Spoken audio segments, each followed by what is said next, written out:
franceinter.com.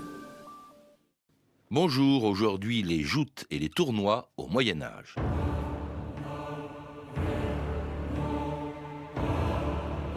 Nous interdisons ces foires détestables où viennent les chevaliers pour exhiber leur force. À ceux qui y trouvent la mort, on refusera une sépulture chrétienne. Concile de Clermont, 1130.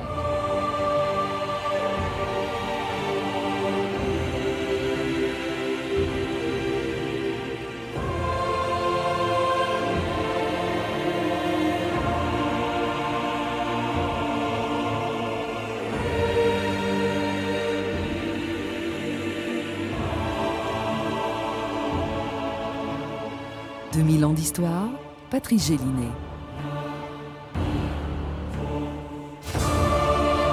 Malgré la condamnation du concile de Clermont qui interdisait ce qu'il appelait des foires détestables et refusait une sépulture chrétienne à tous ceux qui y trouvaient la mort, les joutes et les tournois ont été les spectacles les plus populaires du Moyen-Âge.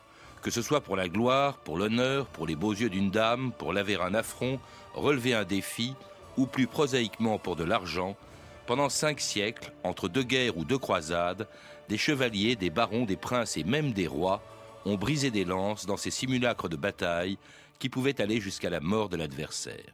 Lorsqu'au lieu de placer un fer inoffensif au bout d'une lance, on y mettait un fer à outrance, c'est-à-dire destiné à la guerre ou au combat à mort. J'ai déjà brisé de meilleurs chevaliers avec une bonne lance. Mais il ne sera pas question de telle grâce cette fois-ci. Le combat se fera au couchant et selon les lois de joute à outrance. Ici chevauche le chevalier accusé par le roi Richard d'infâme déshonneur. Victoire ou défaite feront la preuve de son crime ou de son innocence. Celui qui est désarçonné peut se voir frappé à mort sans qu'il en coûte à la vaillante. Chevalier, entrez en lice. Sébastien Nadeau, bonjour.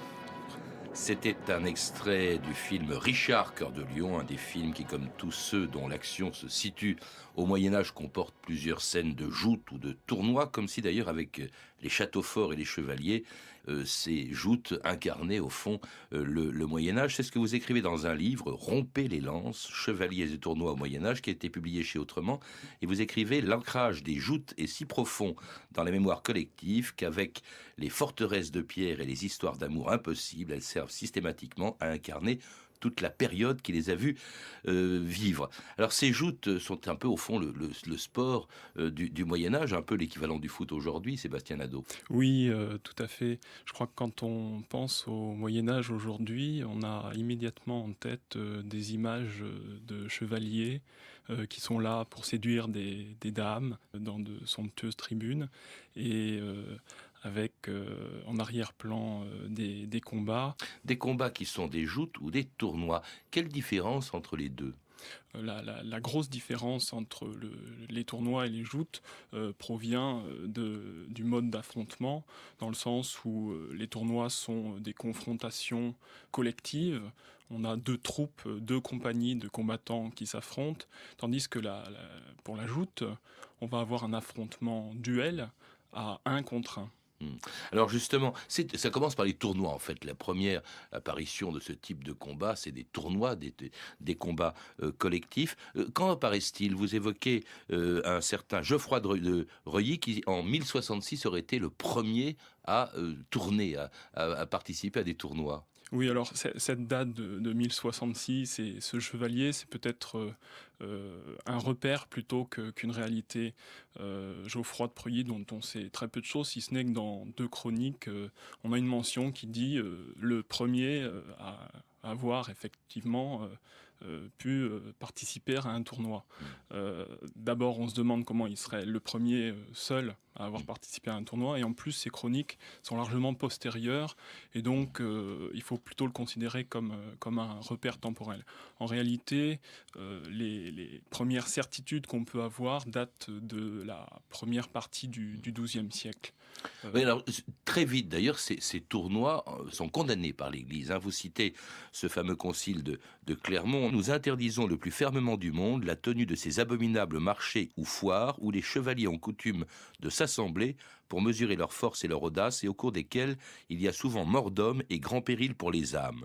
Si d'aventure un homme venait à mourir en ces lieux, il ne saurait être inhumé en terre consacrée.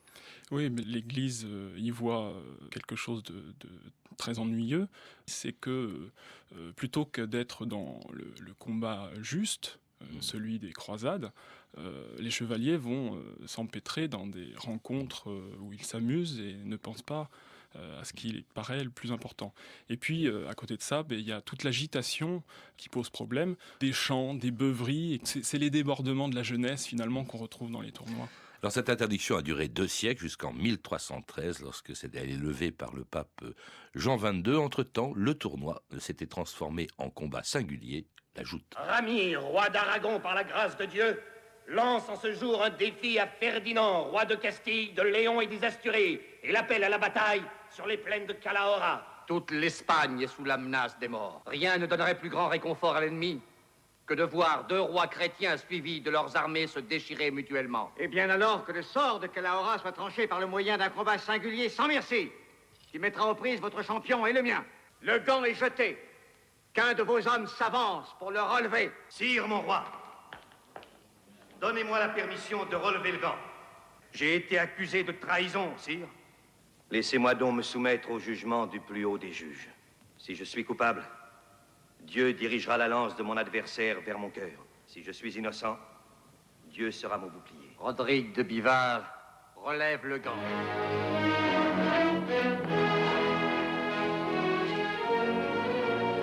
Et puisse Dieu t'envoyer la force. Et c'était un extrait du Cid, Rodrigue de Bivard, un des héros justement de ces joutes du Moyen-Âge, qui s'inspire d'ailleurs elle-même de récits de l'Antiquité. Vous évoquez Alexandre, vous évoquez la légende du roi Arthur, où l'on joute beaucoup dans cette légende. Sébastien Nadeau.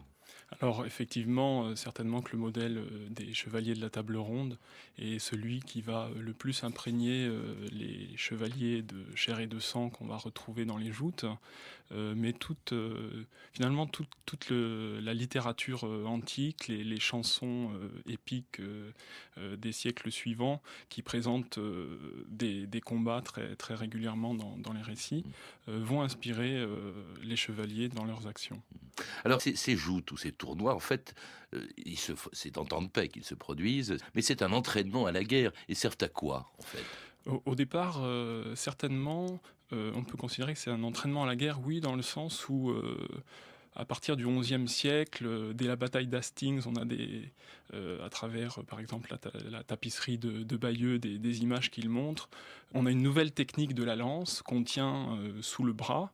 Et pour maîtriser cette technique de la lance où il faut charger l'adversaire en groupe pour être efficace, on va avoir effectivement besoin de s'entraîner pour pouvoir dominer l'adversaire. Si on n'attaque pas en rang serré d'une manière satisfaisante, l'effet produit est l'inverse de celui recherché. Cet entraînement, effectivement, est certainement à la source de l'activité de tournoi, avec à cela le besoin de se défouler dans des moments de paix, comme vous le disiez tout à l'heure, et puis l'envie de jouer, de s'amuser. Et en respectant des règles bien précises. Que pensez-vous de la joute ? C'est très abrupt. Je crains de ne pas en saisir les règles. Alors je vais vous instruire. Une partie se joue en 3 lances. Un point est donné au joueur qui brise une lance sur un homme entre sa taille et son cou. 2 points quand elle se brise sur le haume. C'est difficile. Les coups portés sur le haume, bien souvent, glissent dessus et les lances ne se brisent pas. Et 3 points lorsqu'un cavalier est jeté à terre. De plus, celui qui fait mordre la poussière à un cavalier gagne son cheval. Pour la joute à la lance à pied, Pandolfo Malatesta. Pour la joute à l'épée à pied, Ulrich von Liechtenstein. Et enfin, pour la joute à cheval, le champion du tournoi, Adhémar, comte d'Anjou. La joute obéit à des règles bien précises, Sébastien Nadeau, on les retrouve dans votre livre. D'abord, elle n'a pas pour objectif de tuer l'adversaire, mais, on l'a entendu, de rompre des lances. Oui, effectivement, l'objectif est d'affirmer sa supériorité physique sur l'adversaire, mais dans un esprit qui n'est pas du tout destructeur, ce qui distingue de l'esprit de la guerre. Ensuite, sur le mode de fonctionnement, il y a une certaine diversité en fonction des pays et en fonction du temps.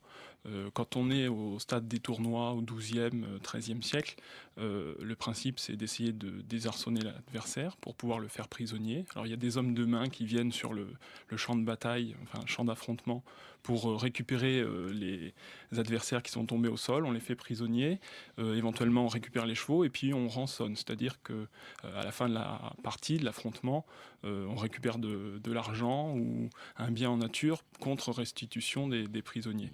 Et puis ce mode de fonctionnement va évoluer avec l'individualisation des combats vers l'affrontement de joutes, et l'objectif va devenir de rompre des lances sur l'armure de l'adversaire. Donc on aura... C'est-à-dire que quand sa lance est cassée, on a gagné, c'est ça? Tout quand à on fait. casse sa lance sur l'armure de l'adversaire, oui. Alors parfois on a des situations où on doit faire 10 ou 12 courses de lance, c'est-à-dire qu'on doit se croiser finalement 10 ou 12 fois, et à la fin de ces 10 ou 12 fois, on regarde lequel a cassé le plus de lances. On ne tue pas l'adversaire, cependant vous faites la distinction entre ce qu'on appelle le fer à plaisance, c'est-à-dire celui qu'on met au bout de la lance, et qui est un fer qui n'est pas bien aiguisé, du fer à outrance, justement, qui est destiné à tuer, lui. Oui, alors pour faire frissonner un petit peu les spectateurs, il est quand même beaucoup plus intéressant de dire qu'on va utiliser des fers qui éventuellement peuvent tuer l'adversaire et encore transpercer les armures. Les armures sont de plus en plus efficaces pour protéger, mais il reste quand même toutes les jointures dans lesquelles peuvent pénétrer le fer des lances. On a cependant une orientation de plus en plus courtoise, c'est-à-dire que le risque, on veut essayer de le contrôler de plus en plus, parce que la mort d'un chevalier, c'est toujours un problème. Et donc, c'est vrai qu'on est toujours partagé entre la volonté de prendre un maximum de risques et en même temps de protéger les participants.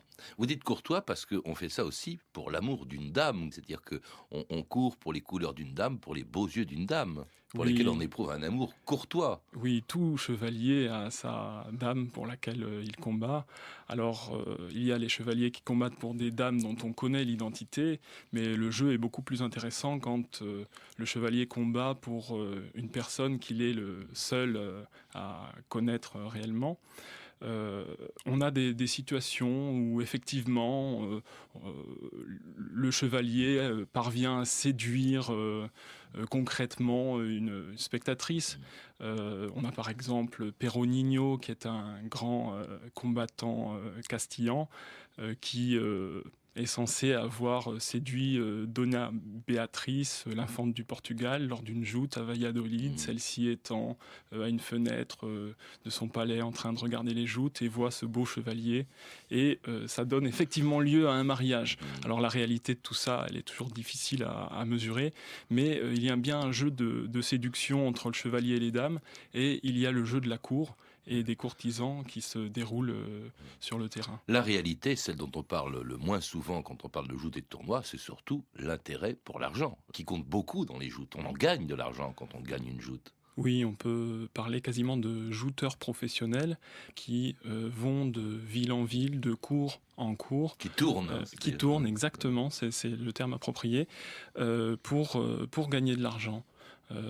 Les mécènes organisateurs des tournois ou des joutes prévoient des prix qui parfois peuvent être symboliques, mais la plupart du temps sont relativement conséquents.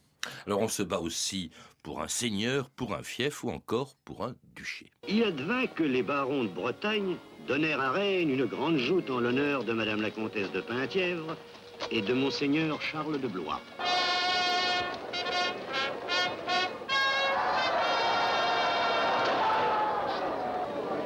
Plus d'un bon chevalier avait déjà vidé les arçons quand survint un écuyer inconnu. Messire, qui dois-je crier? Vous n'avez ni parement ni armoirie qui vous fasse reconnaître. Monseigneur, s'il ne dit point son nom, c'est qu'il attend de l'avoir mieux illustré encore. Jamais je n'ai vu en tournoi écuyer donner tant de merveilleux coups. Personne n'osera plus lui disputer le prix. Mais qui est-il? Bertrand. par Madame la Comtesse de Penthièvre, reine du tournoi, nous proclamons Messire Bertrand du Guesclin, vainqueur de la joute. Au prix de votre valeur. Comme il est dommage que tant de vaillance ne soit dépensée qu'en combat courtois. L'Anglais tient le duché, messire Bertrand.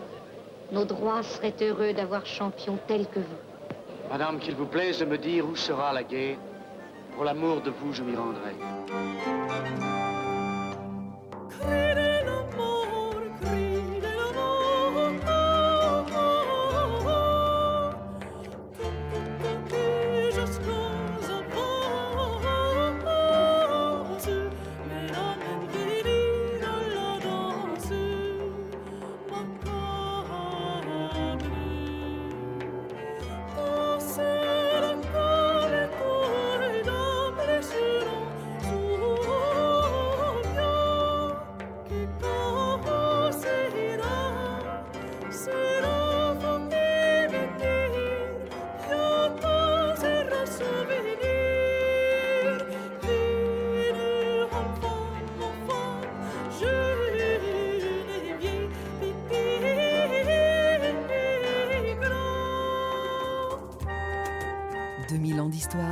Patrice Gélinet.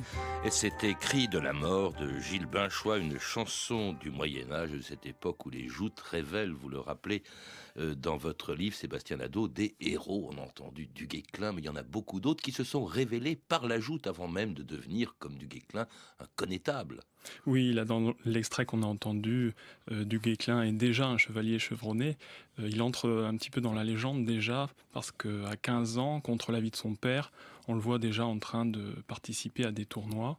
Du Guesclin va avoir une trajectoire internationale, puisque ses diverses aventures guerrières vont l'amener un petit peu partout, y compris en Espagne.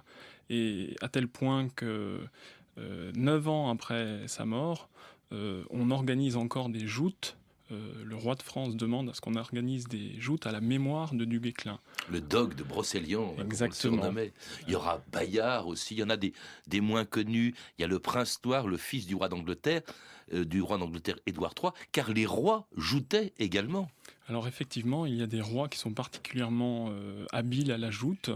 On a notamment Richard Cœur de Lion, qui a vraiment favorisé le tournoi et le développement des tournois.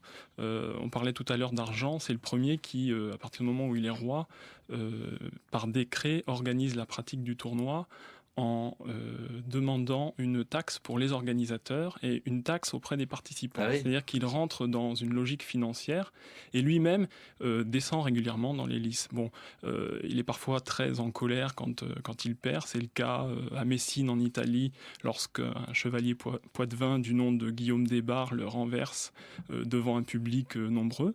Mais Richard Cœur de Lion, effectivement, c'est le prototype du roi tournoyeur. Charles Quint aussi, un empereur qui dans les lices. Oui, Charles Quint, effectivement, va se sentir peut-être au départ un petit peu obligé de descendre dans les lices en Espagne, puisqu'il n'est pas du tout connu à cet endroit qui fait partie de ses possessions. Il ne parle pas espagnol, il est né à Gand, et puis il se retrouve à Valladolid à un moment où il doit se faire accepter des Espagnols, et donc il va descendre dans l'arène, si on peut dire, pour se montrer et pour montrer sa vaillance, et a priori ça va fonctionner puisqu'effectivement il va être parfaitement bien adopté par les Espagnols. Il y a un aspect qu'on ignore totalement des joutes et que vous évoquez dans votre livre aussi, c'est l'aspect diplomatique. C'est-à-dire qu'en fait, à chaque fois qu'un grand événement se produit dans le règne d'un roi, il organise des joutes. Oui, ça devient absolument systématique. Alors il y a lors des naissances, lors des mariages, et on sait que les mariages sont souvent des mariages internationaux, si on peut utiliser le terme, et effectivement, ça va devenir quelque chose qui qui rythment le temps diplomatique des différentes cours européennes. Très populaire, ces joutes. En fait, tout le monde y participe. Les jouteurs sont généralement toujours des aristocrates, font partie de la noblesse, mais les spectateurs viennent de partout. On vient de très loin pour assister à une joute assez fête. En fait, c'est très festif, la joute. Alors, c'est très festif. Tout le monde n'y participe pas. Il faut être noble. De plus en plus, on fonctionne par caste. Il y a la noblesse qui joute. Mais il ne faut pas oublier non plus que dans énormément de villes en Europe, toute la bourgeoisie participe également aux joutes. C'est-à-dire que vraiment, il y a une activité qu'on connaît moins parce que peut-être elle a été moins médiatisée par les chroniqueurs de l'époque, mais la bourgeoisie des villes participe en nombre aux joutes. Donc on a une grande quantité de la population masculine qui peut participer et parmi les spectateurs, on a parfois jusqu'à des paysans qui viennent assister aux rencontres et donc c'est vraiment un phénomène qui touche tout le monde. Et aux grands événements, les grands événements des règnes, je vous disais tout à l'heure, vous citez par exemple le camp du Drap d'Or, qui est la rencontre entre le roi de France et le roi d'Angleterre, qui se retrouve donc dans le nord de la France, un camp somptueux et avec des tas de joutes. François Ier étant lui-même d'ailleurs un jouteur. Oui, à cette occasion, les deux rois joutent dans la même équipe. Par contre, ensuite, ils vont s'opposer dans un combat à main nue, à la lutte, qui va pas très bien se passer parce que François Ier va prendre le dessus très nettement sur Henri VIII Tudor, ce qui va pas trop lui plaire, d'autant plus qu'il y avait pas mal de dames dans l'assistance et que François Ier propose pas de moment pour éventuellement rattraper le coup pour son adversaire. François Ier moins malheureux que son fils Henri II qui lui va mourir dans une joute, pendant une joute, et vous dites que c'est à ce moment-là que ça commence véritablement, que les joutes commencent à décliner. C'était en 1559 et c'est peu de temps avant justement le déclin des joutes, lorsque Cervantes commence à se moquer de la chevalerie et quand son Don Quichotte n'a plus pour adversaire que des moulaves. Sais-tu, Sancho, ce que c'est qu'un chevalier errant? Non, pas du tout. Le serviteur des dames, celui qui fait régner la justice sur la terre. Tu seras mon écuyer. Je te nommerai gouverneur des royaumes que je ne manquerai pas de conquérir. Heureux celui dont l'illusion embellit les jours. Regarde, sont chauds, des géants, des enchanteurs géants. Ils veulent dévorer l'univers. Voilà l'ennemi. Voilà l'injustice. Monsieur, mais c'est des moulins à vent. Et oui, Don Quichotte terrasse Bayard, dites-vous dans votre livre, Sébastien Nadeau. C'est la fin, au fond, des joutes, des tournois. À ce moment-là, on s'en moque même avec Don Quichotte. Oui, Cervantes s'en moque. Oui, ça marque la fin d'une époque, tout simplement celle de la chevalerie, qui a subi des défaites conséquentes à la fin du XVe siècle à Constantinople. Et au niveau technique militaire, il y a des évolutions considérables avec les armes à feu. Et donc la référence culturelle des joutes est amoindrie, ce qui explique complètement la désaffection pour les joutes, avec la découverte du nouveau monde à cette époque. Et les nouveaux héros sont les nouveaux aventuriers. Les conquérants, oui. Mais il y a également, vous le dites, l'évolution de l'armement, des combats. La cavalerie, on l'a vu à Azincourt, n'est plus la reine des batailles. Les armures sont trop lourdes. Mais cela dit, la joute continue. D'abord, vous évoquez, après les simulacres de guerre qu'étaient les joutes, des simulacres de joutes, des joutes mimées. Oui, c'est une activité qui va se développer, probablement parce que l'aspect théâtral intéresse encore, et puis surtout, compte tenu des décès fréquents, on trouve ça tout à fait intéressant de proposer un spectacle et de garantir qu'il n'y aura pas d'incidents notoires. Donc on s'oriente vers des carousels, des parades équestres. Les carousels, oui, c'est ça, c'est des parades équestres, parce qu'on ne sait pas forcément. On sait qu'il y a un arc de triomphe du carrousel à Paris, mais on ne sait pas à quoi correspond ce mot. Voilà, c'est entre théâtre, démonstration équestre qu'on a des grands spectacles de cours qui sont organisés un petit peu partout en Europe, avec peut-être un modèle assez fort à Florence et dans différentes villes italiennes. Cela dit, si la joute était destinée parfois à venger un honneur bafoué, on peut dire qu'elle se prolonge avec les duels. Oui. Le duel, c'est la prolongation, au fond, avec des règles analogues, peut-être pas les mêmes armes, mais des règles analogues à celles de la joute. C'est plus dans le modèle réglementaire, dans le protocole qu'on peut dire qu'il y a une continuité avec les duels que sur les objectifs. Les joutes n'ont pas été tant que ça finalement des moments où on réglait des questions d'honneur, ou alors on n'était plus tout à fait sur la logique de la joute qui est quand même une activité très fraternelle entre qui fait corps, entre ces chevaliers qui s'affrontent. Alors que le duel, il y a vraiment un conflit à régler qu'on lave par le sang. Alors, cela dit, c'est peut-être pas le duel, mais l'escrime.